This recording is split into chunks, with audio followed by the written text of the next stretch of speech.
The Hong Kong Stock Exchange has seen new listings record their strongest start to the year since 2021. 2025 could see the city's initial public offering market raise up to $20 billion, according to the Financial Secretary, Paul Chan-mo-po. If he is right, then that would see IPO proceeds nearly double from last year, when they stood at just under $11 billion, ranking fourth globally. Zhang Zhiwei is president and chief economist at Pinpoint Asset Management.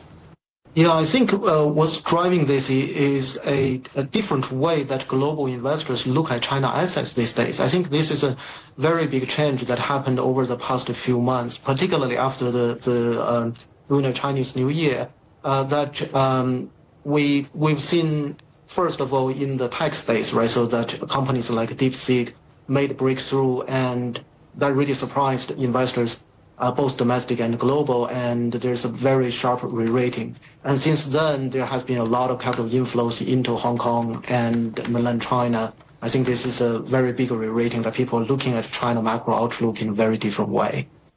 And what might challenge Hong Kong's ability to hit that magic $20 billion mark? I think the domestic factors are pretty supportive. A lot of things are improving on the margin, particularly in the tech space. The challenges would be, I would say, mostly from external factors, particularly, I would say, the volatility in the global financial market recently could potentially spill over to, global markets, including Hong Kong, and that could make the, investor sentiment negatively affected. But I think that's probably more of a short-term issue, probably not going to last for the whole year.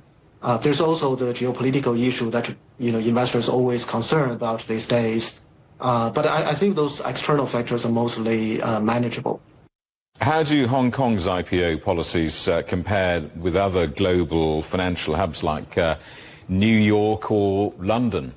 Yeah, well, I won't go into the details. There are differences, such as, there's always requirements for profitability and things like that. There are always some minor differences across these stock exchanges. But I would say there are a lot more similarities than differences. And Hong Kong has a very long track record as a major IPO location.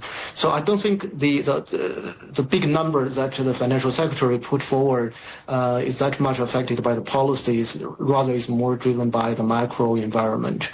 And the policies, I think that the Hong Kong government also pushing to make reforms and make it even more attractive for global investors.